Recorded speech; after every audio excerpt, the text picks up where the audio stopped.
পানির তলে বাতি জ্বলে ঝড় বাতাসেও থামে না, পানির তলে বাতি জ্বলে ঝড় বাতাসেও থামে না, আমার পীরের মুরিদ হলে নামাজ রোজা লাগে না।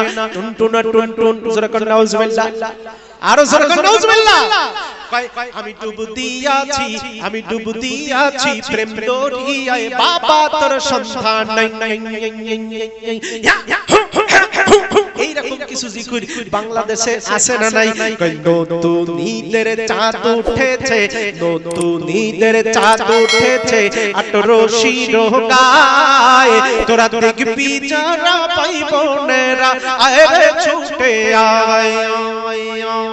ব্যাটারি ডাউন হতে থাকে, এরপরে আবার গান গায় কয় আমার বিশ্বলি ফরিদপুরি, আর তোমার দুইটি চরণ ধরি গো, দেখাইও দয়াল নবীর, দেখাইও দয়াল নবীর কঠিন আয়া শহরে, বাবার লাইগা কান্দে আমার মৌ। এই জিকির বাংলাদেশে আছে না নাই? আরো জোরে বলেন আছে না নাই? এই জিকির ওলাদের ঠেলায় আমরা বাঁচি না রে ভাই। এই ভারতের পশ্চিমবঙ্গে না থাকলেও আসামে আমি দেখেছি আমার ভাইরা এই ধরনের জিকিরের দরকার নাই। আল্লাহ পাকের নবীজি যেমন করে জিকির শিখিয়েছেন তেমন করে করতে হবে। যেই পীরের দরবারে গিয়া নামাজি ব্যক্তি নামাজ ছেড়ে দেয়, ওই পীর কোনোদিন সহি পীর হতে পারে না। যেই পীরের দরবারে গিয়া বেনামাজি নামাজি হয়, বিড়িখোর ব্যক্তি পীর ছাইরা মুখে দাড়ি মাথায় টুপি ওঠে, আল্লাহর নবীর সুন্নতের পাবন্দি করে, ওই পীর ওই আলেম হকপন্থী আলেম। কথা বলেন ঠিক কি না? নারায়ে তাকবীর, নারায়ে তাকবীর। আমার দেশের নোয়াখালীর এক ভণ্ড বাড়ি ছিল, গান গাইছে কয় আমি মরলে তোমরা সবাই করি ওই কাম, আমি মরলে তোমরা সবাই করি ওই কাম, আমার কপালেতে লেখা দিও ল্যাংটা বাবার নাম। কায়দা কি দেখছেন? ইউটিউবে এখনো আছে, আপনারা সার্চ দিয়ে দেখতে পারেন। ল্যাংটা বাবার নাম রাখতে বলছে কপালের মধ্যে। বলেন তো দেখি, আমরা কাপড় পরিয়াও তাই কিয়ামতের দিন কাপড় পাবো না। ওই দিন যদি আমার ভাইরা কাপড়ওয়ালা ব্যক্তিরা তাই নিজেদের ঠিক রাখতে পারবে না, কি জানি হতে পারে। কিন্তু আমার ভাইরা ল্যাংটাই এমনিতেই। আবার শরীয়তপুরে যখন আমি চাকরি করতাম, ফরিদপুর থেকে শরীয়তপুরের চাঁদের হাটে, ওই জায়গায় এক ল্যাংটার মাজার ছিল। ওই জায়গায় যাওয়ার পরে বলতেছে হুজুর, শরীয়তের হুজুর বুঝতে পারিছি এই জায়গায় আপনার কোনো কাজ নাই। আমি বলি এই জায়গায় আমাদের কোনো কাজ নাই, তার কারণ কি বুঝলেন কি করে? ভাই আপনারা ল্যাংটা দেখতে পারেন না। আমি কই কি বলেছি ল্যাংটা দেখতে পারি না? আমরা যখন গোসল করি নিজেদের ল্যাংটা তো নিজেরাই দেখি, তো তোমার ল্যাংটা আমরা নিজেদের দেখবো কেন? কই ল্যাংটার মধ্যে মাল আছে। আমি কই যা আছে তা তো সব দেখা যাচ্ছে, নতুন করে কি আছে? কই ল্যাংটা ছাড়া আল্লাহও পছন্দ করে না। নাউজুবিল্লাহ, আর জোরে কর। হুজুররা কয় ল্যাংটা ছাড়া আল্লাহ পছন্দ করে না, কি করে বললে? কয় দলিল আছে, সহি দলিল। সব বোনাস করেছে, কি দলিল দেবেন? হয়তো আমি ছক খেয়ে যাই নাকি? আমি বলছি ঠিক আছে দলিল দেন। কয় দেখেন আল্লাহ ল্যাংটা এত পছন্দ করে, জন্মের সময় প্রত্যেকটা বাচ্চার সব হাত পাও আঙ্গুল নাক চোখ সব বানায়া দেয়। আল্লাহ তো পাইলে একটা ছোট্ট নেংটি পরাই দিতে পারতো, নেংটি যেহেতু পরায় না, আল্লাহ নিজে ল্যাংটা। নাউজুবিল্লাহ, আরো জোরে বলেন নাউজুবিল্লাহ। এই সমস্ত ভণ্ডদের থেকে দূরে থাকতে হবে। কথা বলেন ঠিক কিনা? ইসলাম মানতে হবে নবীর মতো করে, নবীদের থেকে ওলামারা যেমন করে বলবেন, নবীর সুন্নতের সাথে মিল থাকলে সেটাই করতে হবে। আমার ভাইরা, দুনিয়ার কোন মানুষের কথাই ইসলাম চলে না। সময় আল্লাহর নবীর প্রশ্নের জবাবে হযরতে আয়েশা সিদ্দিকা রাদিয়াল্লাহু তাআলা আনহা ডাক দিয়ে বললেন, ইয়া রাসূলুল্লাহ, ইয়া হাবিবাল্লাহ, এখন নামাজের সময়, আযান হয়ে যাওয়ার পরে নামাজের সময় এখন। নবী আমার বললেন, আমি নবী তো মসজিদে যাই নাই, মসজিদের ভিতরে কি অবস্থা? হযরতে আয়েশা সিদ্দিকা রাদিয়াল্লাহু তাআলা আনহা ডাক দিয়ে কয়, নবীজি, আমার আব্বার ইমামতিতে আপনার যেতে দেরি দেখে আযান হয়ে যাওয়ার পরে অনেকটা সময় যখন চলে গেছে, অনেকক্ষণ সময় ধরে সাহাবায়ে কেরাম মসজিদের ভিতরে ঘুমরে কেঁদেছেন। আল্লাহর নবী আযান হওয়ার পরে মসজিদে আসতে বিন্দু মাত্র দেরি করেন না। আর আজকে আযান হয়ে ওয়াক্ত পেরিয়ে যাওয়ার সময় হলো, নবীজি আর যেহেতু আসেন না, প্রত্যেকটা সাহাবী মসজিদের ভিতরে কান্নাকাটি করে মসজিদের আওয়াজ ভারী করে ফেলেছে। তারা বুঝতে পেরেছে যে এই নবীজি আযান হওয়ার পরেও হুজরা শরীফ থেকে মসজিদের ভিতরে আসতে পারলেন না, ওই নবীকে হারায় ফেলবো, তার পেছনে ইমামতিতে নামাজ পড়ার সৌভাগ্য আর হবে না। আমার ভাইরা, এখন কি অবস্থা? আয়েশা সিদ্দিকা বললেন, ইয়া রাসূলুল্লাহ, ইয়া হাবিবাল্লাহ, আপনার যাওয়ার অপেক্ষা দেরি দেখে আমার সকল সাহাবায়ে কেরাম আমার বাবা আবু বকরের ইমামতিতে নামাজ শুরু করে দিয়েছে। নবীজি বললেন, আয়েশা রে, আমাকে একটুখানি ধরো, আমাকে ধরে দিয়া মসজিদে নববীর দরজার কিনারে, জানালার কিনারে নিয়ে চলো। হুজরা শরীফ থেকে নবীজি হযরতে আয়েশা সিদ্দিকার কাঁধে ভর করে চলে এলেন। দরজাটা একটু খুলে দেওয়া হলো। নবীজি মাথাটা উঁচু করে আস্তে করে মসজিদের ভিতরে তাকালেন। সমস্ত সাহাবায়ে কেরাম নামাজের ভিতরে যখন দাঁড়িয়ে গেছে আর হাউ হাউ করে কাঁদতেছে, আমার নবী নামাজের দৃশ্য দেখে চোখ দিয়ে ফোঁটায় ফোঁটায় পানি বেরিয়ে গেল।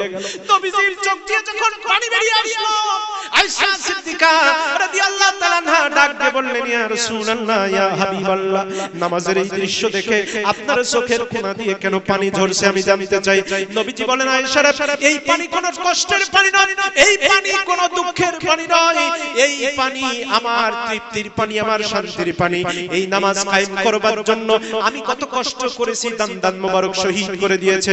তায়েফের ময়দানে কয়েকদিনের অনবরত রক্ত ঝরেছে, কত পরিশ্রম করে এই মক্কা থেকে শেষ পর্যন্ত মদিনায় হিজরত করে বাপের দেশ ছেড়ে আরেক দেশে চলে যাওয়া লাগছে। আজকে আমি নবীর অনুপস্থিতিতে আমার সাহাবীরা যখন নামাজে দাঁড়িয়েছে, আমি নবী মুহাম্মদের অন্তরের ভিতরে তৃপ্তি এসেছে। আমি দুনিয়া থেকে বিদায় হওয়ার পরে আমার উম্মতেরা পরবর্তীতে কিয়ামত পর্যন্ত এভাবে নামাজ আদায় করবে।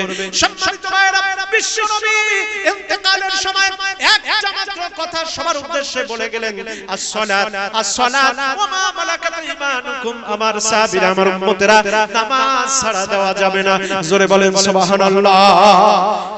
সেই মুসলমান আজকে আমরা নিজেরা নামাজ পড়ি না, বিবিকে নামাজ পড়তে উৎসাহিত করি না, নিজে নামাজ পড়ি, সন্তান নামাজি না, মুসাফির খায়, হিমেল খায়, তাড়ু খায়, গাঁজা খায়, গঙ্গা কর সন্তানকে নামাজি না বানাইতে পারলে জাহান্নাম ছাড়া কোনো উপায় নাই। কথা বলেন ঠিক কিনা? আমার নবীজি জীবনে এই নামাজকে প্রতিষ্ঠিত করবার জন্য হযরত আলী রাদিয়াল্লাহু তাআলা জিহাদের ময়দান থেকে ফিরে আসার সময় সৈন্যরা তীর নিক্ষেপ করলো। আলী রাদিয়াল্লাহু তাআলা আনহুর পায়ের ভিতরে তীর ঢুকে গেল। সেই তীর কেউ ছুটাইতে পারে না, ছুটাইতে গেলে আলী এত যন্ত্রণা হয়। হযরত আলীর সেই তীর কেউ ছুটাইতে না পারার পরে একজন সাহাবী পরামর্শ দিলেন, শোনো, আলী রাদিয়াল্লাহু তাআলা আনহুর এই পা থেকে তীর ছুটাইতে গেলে অপেক্ষা করতে হবে হযরত আলী যখন নামাজে দাঁড়াবে তখন তার তীরটা ছুটানো যাবে। কারণ আলী রাদিয়াল্লাহু তাআলা আনহু নামাজে দাঁড়াতেন, দুনিয়ার কোনো হিসাব তার খেয়ালে থাকতো না। হযরত আলী যখন নামাজে দাঁড়িয়েছেন, নামাজে দাঁড়ানো অবস্থায় দুইজন সাহাবী এগিয়ে এলেন। একজন তার পাওটা চমৎকার করে জমিনে মজবুত করে ধরলেন, আর একজন টান দিয়া এক টানে হেঁচকা দিয়া তীরটা ছুটিয়ে নিলেন। আলী রাদিয়াল্লাহু তাআলা আনহু স্বাভাবিক মতো নামাজ শেষ করলেন। জোরে বলেন। নামাজ শেষ করার পরে বলছে, আমার পায়ে তীর কই? আল্লাহু আকবার বলবেন না? আরো জোরে বলেন আল্লাহু আকবার। আমার পায়ে তীর কই? একজন সাহাবী বললেন, আলী রে, কি আশ্চর্যজনক কথা, তোমার পায়ে থেকে তীর চাই এত জোরে টান দিলাম, তীরটা বেরিয়ে গেল। আমরা পর্যন্ত অবাক হয়ে গেলাম, ভয় পেয়ে গিয়েছিলাম। তুমি নামাজের পরে বলতেছো তীর গেল কই? তুমি কি কিছুই জানো না? আলী রাদিয়াল্লাহু তাআলা আনহু ডাক দিয়ে বলেন, ভাইরা শোনো, আমি যখন আল্লাহর সামনে দাঁড়াই, আল্লাহু আকবার বলে যখন আমি আল্লাহ পাকের সামনে নিজেকে সঁপে দেই, দুনিয়ার কোনো খেয়াল আমি আলীর মাঝে আর থাকে না। জোরে কোন সুবহানাল্লাহ। তাই তো আলী রাদিয়াল্লাহু তাআলা আনহু বলেছেন, মান ইউরিদু আন ইয়াতাকাল্লাম মা আল্লাহ, যে ব্যক্তি আল্লাহর সাথে গল্প করতে চায় সে ব্যক্তি ফালইউসাল্লি, লোকটা যেন নামাজে দাঁড়িয়ে যায়। আমার ভাইরা, সুতরাং আল্লাহ পাকের সাথে সম্পর্ক জুড়তে গেলে প্রথম শর্ত হলো নামাজ। আজকে থেকে 5 ওয়াক্ত নামাজ কেউ ছাড়বেন না। যারা বাবা আছেন নিজের কন্যাকে ছেলেকে নামাজি বানাবেন, যারা স্ত্রী আছেন স্বামীকে নামাজের তাগিদ করবেন, যারা স্বামী আছেন স্ত্রীকে নামাজের তাগিদ করবেন। ভাই, আপনি মরে যান, আজকে ইন্তেকাল করবেন, কালকে এর জন্য এই পৃথিবীতে আর কেউ কান্নাকাটি করবে না, কেউ মনে পর্যন্ত রাখবে না। আপনার জন্য 40 জায়েজ না নাজায়েজ কতটুকু ওই মাসলা বিতর্কে আমি গেলাম না। আপনার জন্য যদি 40 দিন বা 4 দিনের আয়োজন করা হয়, খিচুড়ির আয়োজন, তাবারকাত, তিহারি বিরিয়ানি, সেই দিন পর্যন্ত আপনার নতুন শোকাগ্রস্ত স্ত্রী সন্তান তার বন্ধু বান্ধব নিয়ে আনন্দে খাওয়া দাওয়া করবে। মাত্র 4 দিন পরে কেউ আপনাকে আর মনে রাখবে না। আমার জীবনের বাস্তব ঘটনা। ফরিদপুরে যখন আমি ইমামতি করি বাংলাদেশের, ওই সময় ভোর 4টার সময় একজন সন্তান ফোন করলো, হুজুর আব্বা মারা গেছে, মুয়াজ্জিনকে দিয়ে মসজিদে একটু এলান করান। আমি মুয়াজ্জিন সাহেবকে বলার পরে উনি মসজিদে এলান করালেন। ও আবার ফোন করলো, হুজুর সকালে 7টার দিকে আমাদের বাড়িতে আসেন। তো আমি ভাবলাম যে খুব এলাকার দানশীল মানুষ, হয়তো কোনো পরামর্শের জন্য ডাকতেছে। 4টার সময় মারা গেছে। আমি 7টার সময় গেলাম পাশের আরেক মসজিদের ইমাম সাহেবকে নিয়ে, দুইজন একসাথে গেছি। যাওয়ার পরে গিয়ে দেখি লোকজন সব বারান্দায় গল্প করতেছে, আর বারান্দার নিচে দরজার সামনে ওই যে পানি পড়ে যেখান থেকে ছাছনা কি বলে, ওইটার নিচে একটা খাটিয়া দাঁড় করানো, তার উপর একটা চাদর দিয়ে ঢেকে রেখেছে। সেখানে কেউ নাই, সবাই বারান্দায় বসে গল্প করতেছে। আমি একটু অবাক হয়ে ভাবলাম যে এর ভিতরে হয়তো লাশ নাই, শুধু কাপড় দিয়ে ঢেকে রাখছে। আমি বললাম, বাবার কি গোসল করানো হয়ে গেছে? ছেলেটা বলল, হুজুর গোসল করানো শুধু না, ওই যে খাটিয়ার ভিতরে একদম রেডি করে ফেলেছে। 3 ঘন্টার ভিতরে 4টা 7টা। কোথায় আছেন আপনি? কোথায় আছেন আপনি? যে স্ত্রী আপনাকে বৃষ্টির সময় বজ্রপাত হলে দৌড়ে আসে স্ত্রী স্বামীকে ধরে, ভয় পায় বলে, ভয় পাইলে স্বামীকে জড়ায় ধরে, স্বামী ভয় পাইছি, স্বামীর বুকের ভিতরে মাথাটা ঢুকায় বলে ভয় পাইছি, মেঘটাকে বজ্রপাত হয়। সেই স্বামীকে 3টা ঘন্টা জায়গা দিল না। এটাই দুনিয়া, 3টা ঘন্টা জায়গা দেয় নাই। ঘরের ভিতর থেকে আমি খুব অবাক হয়ে বললাম, বাবা এই যে 4টার সময় ফোন করলো আর এখন 7টা বাজে, 3 ঘন্টার ভিতরে এত কিছু কমপ্লিট করলা কেন? কয় আত্মীয় স্বজন ঢাকা শহর থেকে আসতে আর 1 ঘন্টা লাগবে, সবাইকে খবর দিয়েছি, বাকি সব বাড়ির আশেপাশেই আছে। হুজুর খামোখা দুপুর পর্যন্ত জোহরের রক্ত পার করে লাভটা কি? দুপুরে মানুষের কাজকর্ম থাকে। আরে আমার ওই দিন থেকে, আজ থেকে 10-9 বছর আগের ঘটনা, আমার বিবাহের 2 বছর আগের ঘটনা। তখন আমি ওই সৌদি আরব মসজিদে চাকরি করি, বিরাট বিরাট প্রতিষ্ঠান। আমি ওই দিন থেকে আমার এই কথাটা মাথায় আছে, এই পৃথিবীতে আজকে আপনি আছেন, টাকা আছে, পয়সা আছে, বিবি বাল বাচ্চা ভালোবাসা সব আছে, আপনি ইন্তেকাল করিলে আর কেউ আপনার জন্য কাঁদবেও না। তুই মরিলে কাঁদিবে কয়জন ওরে মন, তুই মরিলে কাঁদিবে কয়জন।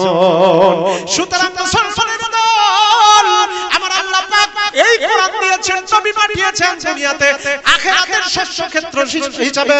এই পৃথিবীতে আল্লাহ পাক আমাদের সুযোগ করে দিয়েছেন 80 বছর 70 বছরের হায়াতে জিন্দেগির কথা হিসাব করে দেখেন, আজকে দুনিয়ায় আপনার মরণেরও দরকার নাই। যে সমস্ত বাবারা কষ্ট করে, একটু ইমোশনাল কথা বলতেছি, রাগ করতেছেন নাকি আপনারা? প্রশ্ন জানো কয়টা? যে সমস্ত বাবারা একজন ব্যবসা করে না, চাকরি না, ইনকাম করে না, বাড়িতে ছেলে এবং আত্মীয় স্বজনের উপরে নির্ভর করে চলে, তারাই আমার এই কথার মর্ম ভালোভাবে বুঝতে পারে। যখন চাকরি থাকে না, বেতন ইনকাম থাকে না, বাড়িতে ওই মুরব্বির কোনো কথা আর চলে না। কথা বলেন, আর জোরে বলেন। বোঝা মনে করে, অথচ তার রাত্রিবেলা প্রচন্ড শীতের ভিতরে কষ্ট করে মাছ ধরা, ঘের চকি দেওয়া, লাইট গার্ডের চাকরি করা, তার জমি জায়গা তৈরি করা, দিনের বেলা চৈত্র মাসের প্রচন্ড শক্ত রোদের ভিতরে ফসলের জমিতে কাজ করে পিঠ পুড়ে গিয়েছে, সেই জমি জায়গা তৈরি করেছে, বিসি কলা খেয়ে জীবন ধারণ করেছে, সকালের নাস্তায় 2টা টাকা খরচ করে নাই। হিসাব করেছে, আমার ছেলেটা পরীক্ষা দেবে রে, আমার মেয়েটার বিয়ে আগামী বছর, আমার স্ত্রী বাড়িতে পোশাক আশাক কিনে দিতে হবে, ঈদ আসতেছে। উনি কষ্ট করে 2 টাকা দিয়ে 2টা 4টা বিসি কলা কিনে, আমি গল্প শুনেছি হাসনাবাদে, এই হাসনাবাদে, বসিরহাটের হাসনাবাদে 2টা বিসি কলা খেয়ে সকালবেলা নাস্তা শেষ করেছে, দুপুরবেলা চিড়া আর গুড় খেয়েছে, রাতের বেলা বাড়িতে গিয়ে তারপরে ভাত খেয়েছে। সেই লোক এত কষ্ট করে জমি জায়গা তৈরি করেছে। আজকে ছেলেরা বলতেছে ইনকাম নাই বলে, কই ছেলেরা আর সময় দেয় না, কথার মূল্যায়ন করে না। চাকরি নাই রে বুড়ো বাবার, বসে বসে খাচ্ছে খাবার, চাকরি নাই রে বুড়ো বাবার, বসে বসে খাচ্ছে খাবার, তাই বলে অপমান তাকে করো না। ভালো করে দেখো ভেবে, তুমি একদিন বুড়ো হবে রে, ওরে ভালো করে দেখো ভেবে, তুমি একদিন বুড়ো হবে, তোমার ছেলে তোমায় সম্মান করবে না, তোমার ছেলে তোমায় সম্মান করবে না। ও ছেলেরা বাবার মনে কষ্ট দিও না, ও ছেলেরা বাবার মনে কষ্ট দিও না। বাবা হলেন সেই জন না খেয়ে খাওয়াতেন, না করে পড়াতেন, সেই বাবাকে কষ্ট দেওয়া যাবে? আরো জোরে বলেন যাবে? মাকে কষ্ট দেওয়া যাবে? যাবে না। আজকে এই ওয়াজটা মোটিভেশনাল ওয়াজটার অন্যদিকে যাব না। এর পরে যেদিন দেখা হবে, যেহেতু আমরা নির্ধারিত সময়ের কাছাকাছি আসছি, ওই দিন হৃদয় উজাড় করে পিতামাতার ব্যাপারে সর্বোচ্চ হৃদয় উজাড় করে দিয়ে আলোচনা করব ইনশাআল্লাহ। প্রশ্ন যেন কয়টা? এক কথায় জাহান্নামে যাওয়ার প্রথম কারণ লাম নাকু মিনাল মুসাল্লিন, আমরা দুনিয়াতে নামাজ পড়ি নাই। তাহলে আপনাদের সবাইকে নামাজি হতে হবে। আমার ভাইরা, এই ভারতে আছে কিনা জানি না, তবে আসামে দেখেছি, ওয়েস্ট বেঙ্গলে আছে কিনা জানি না, আমার বাংলাদেশে এমন কিছু পীরের দরবার হয়েছে। ভাই হক কথা বলে রাগ করবেন নাকি আপনারা? কষ্ট পাবেন? বাংলাদেশে আমি ফরিদপুরে যে জায়গার ঘটনা বললাম, ওই এলাকায় ফরিদপুরে এক পাশে আটরশি আর এক পাশে হলো চন্দ্রপাড়া, আর মাঝখানে বাংলাদেশের অভিসংবাদিত ইসলামিক নেতা মরহুম আব্দুল কাদের মোল্লার বাড়ি, আর তার পূর্ব সাইডে আমি চাকরি করি। তো ওদের ওখানে ওরস হয় প্রত্যেক ফেব্রুয়ারি মাসে। যারা ইউটিউব নেট ফেসবুক চালায় তারা জানে, ওরা গান গায়। কি অবাক করা কথা! আল্লাহ বলছেন নামাজ পড়ো, নবী বলছেন নামাজ না পড়লে সে কাফেরের মতো হয়ে যাবে, আর এরা কয় কি বলে? আজকে এই পর্যন্তই প্রথম আয়াতের আলোচনা। দ্বিতীয় নাম্বার, ওরা তখন বলবে ওয়ালাম নাকুনু তুইমুল মিসকিন, আমরা দুনিয়াতে অসহায়দের খেদমত করি নাই, খেতে দেই নাই, মুরব্বিদের সম্মান করি নাই, এলাকার গরিব মিসকিনদেরকে দেখতে লাইঠায় বাড়ি করে দিছি। এরকম কিছু খাটাস আছে না ভাই সমাজে? গরিব মানুষ আছে, ভিক্ষা চায়, আরে ভাই দিবেন না, চুপচাপ বসে থাকেন। কিন্তু এমন করে ঝাড়ি নেয়, মনে হয় যেন লোকটা আগে গেলে জমিদার। কথা বলেন ঠিক কিনা? এই কাজ করা যাবে না।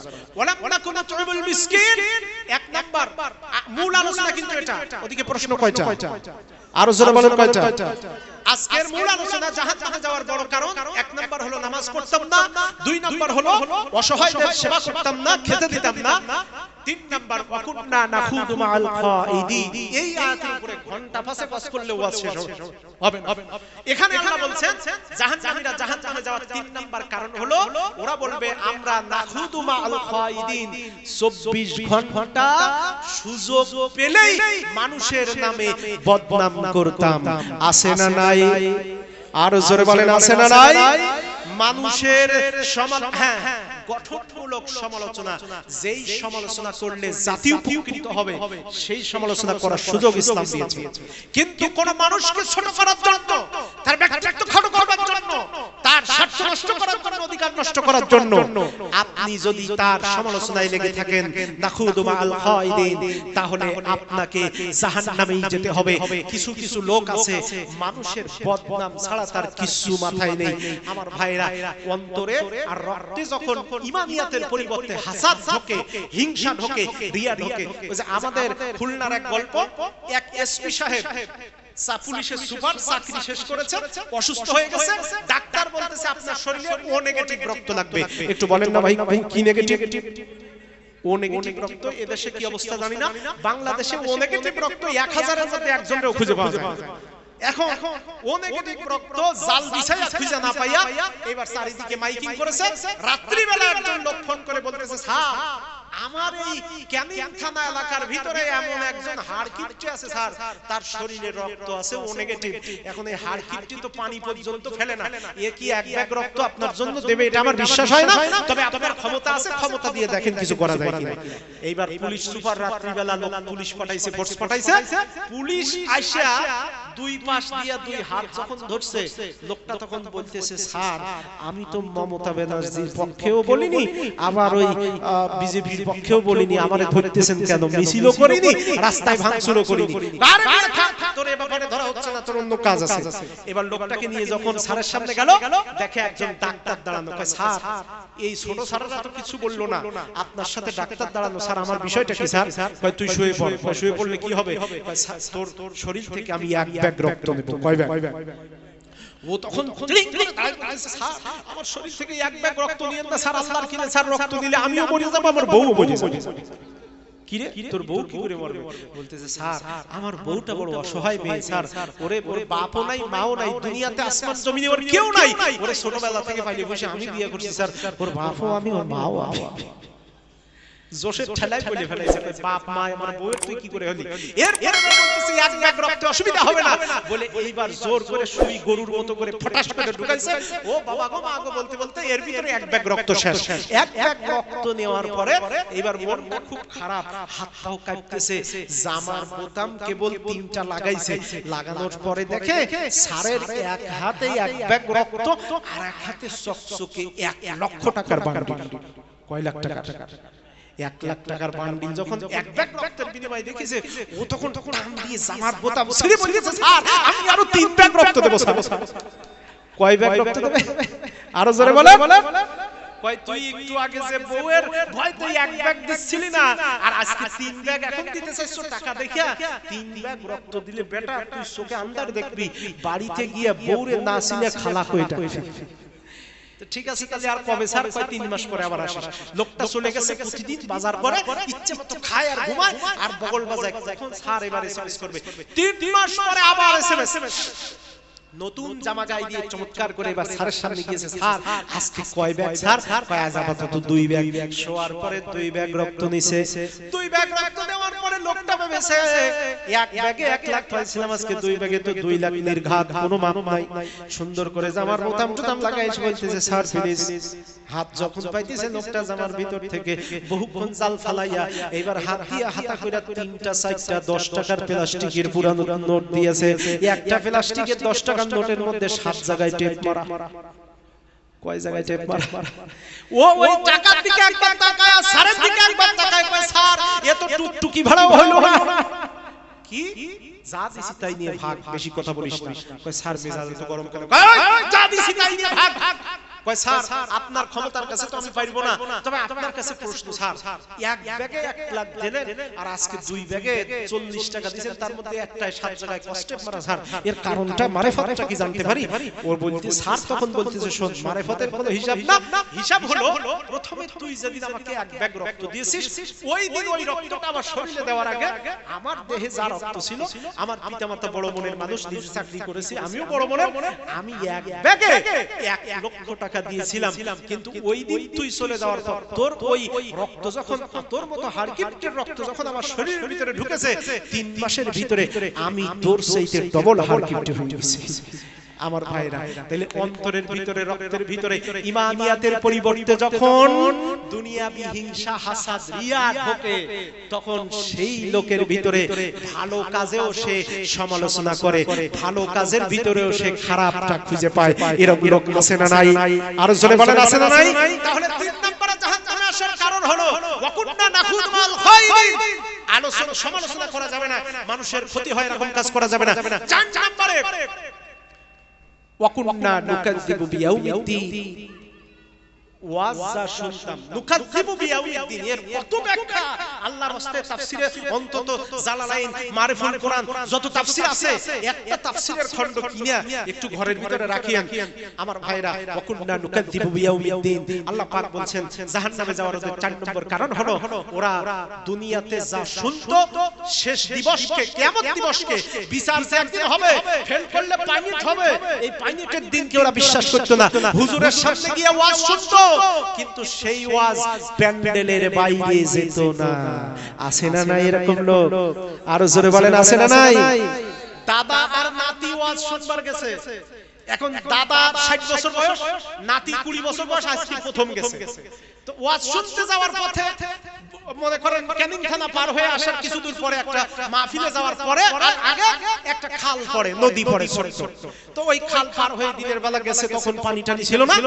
রাতে এবার ওয়াজ শুনে আসার সময় হুজুর ওয়াজ করেছে যে ভাইরা ইসলামের একজন অনুসারী হিসেবে আপনি হাঁটুর উপরে কাপড় তুলবেন না, সতর আলগা করবেন না, কবিরা গুনাহ হবে, আল্লাহ রাগ করবে, গুনাহ হবে, এরকম করে তাফসীরের খুব চমৎকার ওয়াজ করেছে। এখন নাতি জীবনে পয়লা ওয়াজ শুনতে আসছে, ও বলতেছে হায় রে হুজুর বলতেছে কাপড় মাথার কি বলে এই হাঁটুর উপরে তুললে কবিরা গুনাহ হবে, আল্লাহ রাগ করবে, তারপরে কবরে আযাব হবে, কত কিছু, আর আমরা তো ফুটবল খেলতে খেলতে ল্যাংটা হয়ে গোল দিছি।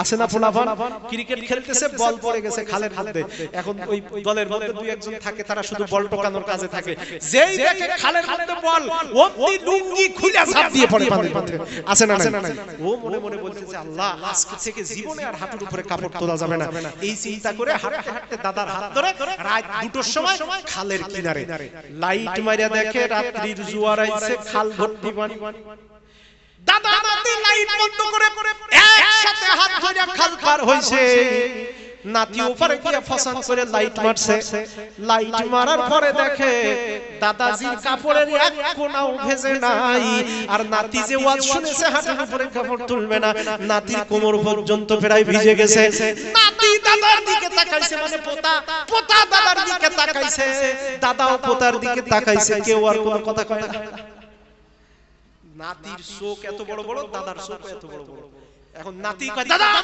তুই কি আকাম করলি রে দাদা কয় আমারও প্রশ্ন তুই আকাম করলি কেন কয় আমার আবার আকামটা কি হলো কয় আকাম হয়নি মানে কয় দাদা হুজুর ওয়াজ করলে হাঁটুর উপরে কাপড় তোলা যাবে না তুমি আমার চাইতে লম্বা ঠিক আছে কিন্তু মাজা ভেঙে যাওয়ার পরে আমার আর তোমার উচ্চতা তো সমান তাহলে সমান উচ্চতার দাদা নাতি একসাথে খাল পার হলো আমার কাপড় ভিজে পতরা পার হয়ে গেছে তোর একটা কোণা ভিজলো না কেন ভিজলো না এই দেখে আমি চোখচোটা করে তাকাই রইছি দাদা বলতেছে শোন আমি চোখচোটা করছি এই কারণে 60 বছর ধরে খাল পার হয়ে ওপারে গিয়ে ওয়াজ শুনলাম 60 বছরের একদিনের ওয়াজ প্যান্ডেল থেকে নিয়ে এসে খাল পার করলাম না আর তুই পয়লা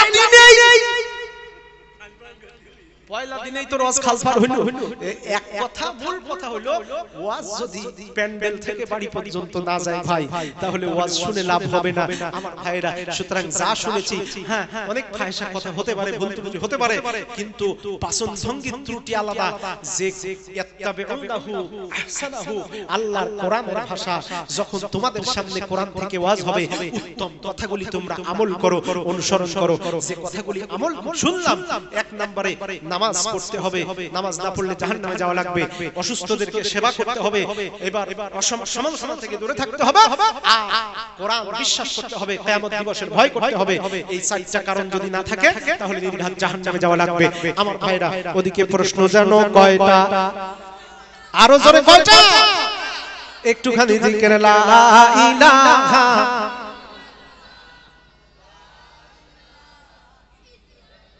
আরো জোরে লা ইলাহা সাইফুদ্দিন ভাই কই সাইফুদ্দিন ভাই হ্যাঁ এদিকে আসেন লা ইলাহা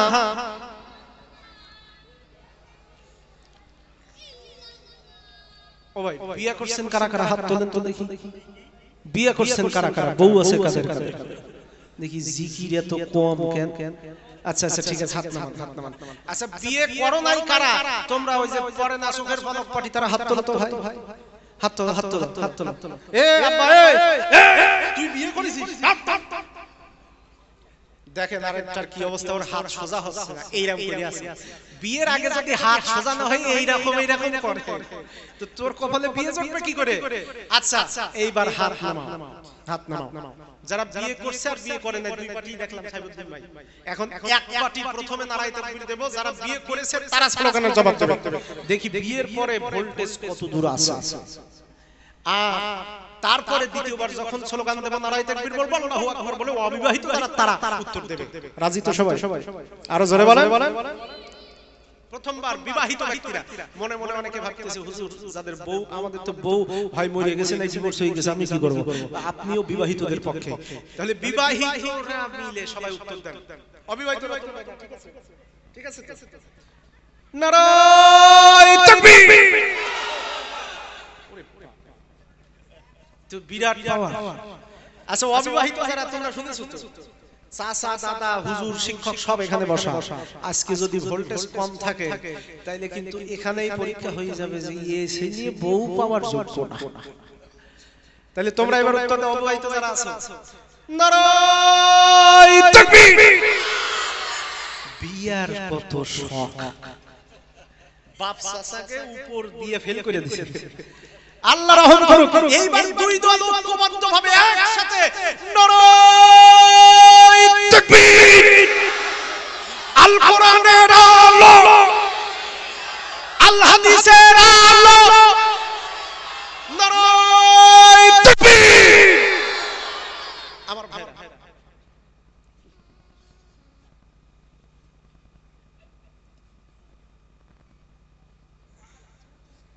সম্মানিত হাজিরিন আমার, ওদিকে প্রশ্ন যেন কয়টা, আরো জোরে। ওই যে দাদা নাতি ওয়াজ করতেছিলাম, নাতি কিন্তু শুরুতে 20 বছর বয়সের সময় ওয়াজ শোনার কারণেই তার ভিতরে তাসির হয়েছে।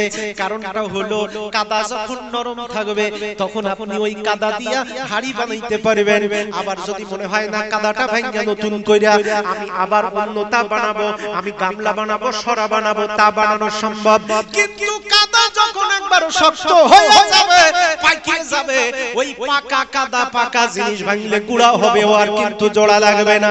এই জন্য এই যে মাদ্রাসা, নবী আমার হাদিসের ভিতরে চমৎকার করে বলেছেন, তালাবুল ইলমি ফরিদাতুন আলা কুল্লি মুসলিম, প্রত্যেক মুসলমান ঈমান, প্রত্যেক মুসলমান নরনারীর জন্য দ্বীনি ইলম অর্জন করা ফরজ। আমার মুসলমান ভাইরা, এই মাদ্রাসাটা এইখানে যে দাঁড়িয়ে আছে আমার ভাইরা, নাস্তিক মুরতাদেরা অধিকাংশ সময় মসজিদ বন্ধ করে দেয়, আমার বাংলাদেশ মাদ্রাসা বন্ধ করে দেয়। মসজিদের উপরে তেমন কোনো হয় না। তার কারণ হলো মাদ্রাসা যদি বন্ধ হয় আলেমের সার্ভিস কমে যাবে, আস্তে আস্তে মসজিদ অটোমেটিক বন্ধ হয়ে যাবে। ওই সুতরাং মুসলিম উম্মাহকে বাঁচিয়ে রাখতে হলে মাদ্রাসা বাঁচিয়ে রাখার কোনো বিকল্প আছে নাকি ভাই? আমাদের এলাকার লোক সৌদি আরব থেকে ফিরে আসার সময় নাতির জন্য কিছু খেলনা আনছে। জামাইর বাড়ি গেছে, নাতি আর নানা দুপুরবেলা একসাথে শুইছে। ঘুমানোর সময় এখন ওই নাতির বয়স মাত্র 5 বছর, নাতির বাপও চাকরি করে, মাও চাকরি করে। এখন মা চাকরি করে, বাচ্চা যায় সাথে। তো বাচ্চা কিছুক্ষণ পরে ছোট মানুষ, আম্মু মুতু করব। কি করবে মানে হিসু, যেটা কি কোন আপনারা আব্বু মুচু করব এই বললে উনি আবার অফিসে চাকরি করে, ওনার প্রেস্টিজ নষ্ট হয়। তো উনি বাচ্চাকে শিখাইছে, আব্বু, বাবা, বাবু শোনা, মুতু করব কথা বলবা না। আম্মু তাহলে কি করব? যখন তোমার মুতু আসবে তখন তুমি বলবা, আব্বু আমি গান করব। কি করব? আরো জোরে বলেন। গান করব। এখন এই কথা যখন বলেছে, বাচ্চা পরের দিন থেকে অফিসে সবার সামনে যেই পেশা বসে, আম্মু আমি গান করব। মা তো বুঝে যায় কোন দেশের গান। মা আস্তে করে বাচ্চারে নিয়ে বাইরে নিয়ে গান করায় নিয়ে আসে। এইভাবে করে আরো 1 বছর পার হয়ে গেল। এখন বাচ্চা মুতু আর বলে না, গান তো গান। এইবার আজকে নানার সাথে দুপুরবেলা খাওয়া দাওয়া করে শুইছে একসাথে নানা আর নাতি। কিছুক্ষণ পরে নাতির যখন পেশাবের চাপ ধরছে, ও ক্যা ক্যা করে কান্না শুরু করছে। এখন নানা কয়, নাতি কান্দো কে ভাই? এইবার নাতি বলতেছে, না না আমি এখন গান করব। কি করবে? আরো জোরে বলেন। গান করব। নানা বলতেছে, দুপুরবেলা ঘুম ভাত দিয়ে গান করবা কেন? কয় না আমি গান করব। কয় তাও তোর গান করা লাগবে? নানা ভাবতেছে সৌদি আরবে তো গান বাজনা প্রকাশ্যে নিষিদ্ধ ঘোষণা, অনেকদিন গান টান শুনিনি। আমার নাতি যদি আমার কানের কাছে বসে সুন্দর করে গান গায়, দুপুরের ঘুমটা তো সম্পূর্ণভাবে হয়ে যাবে। বলতেছে, না না তুই গান করবি তো এখানে কর। তবুও নাতি গান করতেছে, কাঁদতেছে আর বলতেছে, না না আমি গান করব। এইবার নানা ধমক দিয়ে বলতেছে, শালা তুমি শুনতে পাচ্ছ না? তোমার যে বলতেছে আমার কানের কাছে গান করো। এইবার নাতি শেষ পর্যন্ত উপায় অন্তর না দেখে প্যান্ট খুলে যখন পেশাব শুরু করে দিয়েছে, নানার কানের ভিতরে যখন গেছে গরম পানি, নানা ধরধর করে উঠে বলতেছে, ওরে হারামজাদা এটাই কি তোর গান? এইবার জামাই আর মেয়েকে ডাক দিয়ে বলতেছে, জামাই রে মেয়ে রে, যতদিন বাচ্চা ছোট থাকবে ওদের যা শিখাবা তাই শিখবে। এখনো সময় আছে, ওদেরকে কোরআনের মাদ্রাসায় দাও, ওদেরকে ইলম শিক্ষার জন্য ভালো শিক্ষকের কাছে পাঠাও, না হলে কানের বদলে কিন্তু মুত কানে শোনা লাগবে। কথা বলেন ঠিক কি না? এইজন্য বলতেছিলাম ভাই, একটু হাসি ছলের মাধ্যমে বললেও মূল কথা বোঝাচ্ছি। বাচ্চা ছোট অবস্থায়, আমার ছেলেটা মাত্র 20-21 মাস বয়স। তো ও আমি নামাজ পড়তে দাঁড়াইলে আমার সামনে গিয়ে বসে থাকে। আমি যখন সিজদায় সরে গিয়ে আস্তে করে কিবলা টেবলা ঠিক নাই একবারে মাথা উঁচু নিচু করে দিয়া ও সিজদার ভিতরে পড়ে। কারণ কি জানেন, আমি অধিকাংশ সময় সুন্নাত নামাজ বাড়িতে পড়ি। আমার মসজিদে এলাকা গ্রামে এখন আর আমি ওই খুদ জুমা ছাড়া পড়াই না, তো আমার এলাকার সবাই জানে আমি ফরজ নামাজ পড়ে মসজিদ থেকে বেরিয়ে আসি।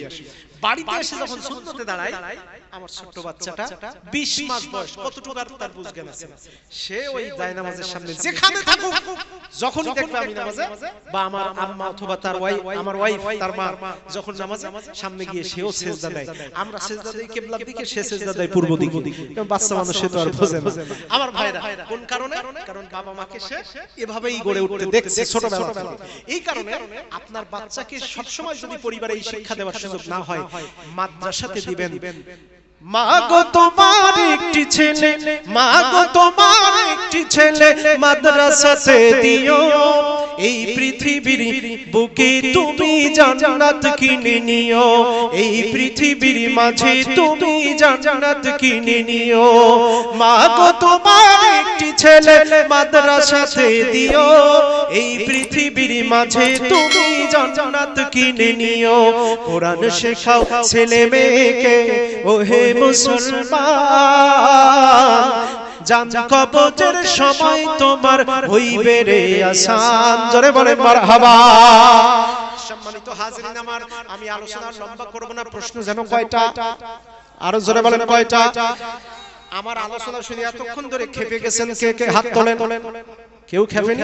আলহামদুলিল্লাহ। এখন আমি মাদ্রাসার মাত্র 10টা মিনিট কালেকশন করব। আমি কালেকশনের ওয়াজ করি নাই, কিন্তু কালেকশনে সরাসরি চলে যাব। অনুরোধ, টাকা চাইলে অনেকে উঠে চলে যায়। আপনি মুসাফির মানুষ, কষ্ট দেবেন না। 10 মিনিট সময় একটু কষ্ট করে দেন, টাকা দেন আর না দেন, বসে থাকেন। এইবার পালায় যাবেন। আর কালেকশন শুরু হওয়ার পরে যারা ওঠাউঠি করে লেফট রাইট করে পলায় যাবেন, আমি তাদের জন্য 10 সেকেন্ড সময় দিলাম। এখন টাকা দেন আর না দেন, বসে থাকে, পরিবেশটা সুন্দর হোক, কিন্তু টাকা দেওয়া শুরু হলে যে উঠে গিয়ে পরিবেশ নষ্ট করে দিবেন, তারাই এখন চলে যান। ডানে বাই দেখুন তো কে যায়। 1 2 3 4 5 6 9 10 হয়ে গেছে, কেউ উঠেনি। তার মানে আর ওঠার সুযোগ নেই। এখন যদি প্রয়োজনীয় প্রাকৃতিক দরকার ছাড়া কেউ যদি ওঠে, 500 টাকা তার নামে অটোমেটিক এই মাদ্রাসার ফান্ডে জমা হয়ে যাইবে। জোরে বলেন ঠিক কিনা? এই তো আমার মনে হয় ঠিক জয়যুক্ত হইছে, ঠিক জয়যুক্ত হইছে। অতএব আজকের বিল এটাই পাস হলো। ভাইরা আমার, আমি কালেকশনের কোনো ওয়াজ করি নাই। আপনারা বলতে পারবেন না যে হুজুর চালাকি করে আমাদের ধরে কালেকশন করে দিয়েছে জোর করে। আপনারা এখানে আছেন মাদ্রাসার উন্নতির জন্য, এই মাদ্রাসা মসজিদ কমপ্লেক্স এটার উন্নতির জন্য কে আছেন, আমি সেই লোকটার, সেই ভাইটার নাম এবং সহ দোয়া করব আল্লাহর কাছে। এই মুসাফির হাত দিয়া আমি বাংলাদেশের বর্তমানে যে সমস্ত আলেম জেলখানায় বা জেলখানার বাইরে মাত্র 1-2 জন ছাড়া সবার সাথে মুসাফা করার, একই সাথে কথা বলার, পাশাপাশি বসার সুযোগ আল্লাহ করেছেন। এই হাত দিয়ে আমি আপনার জন্য আল্লাহর কাছে দোয়া করব। মুসাফির মানুষ আমি।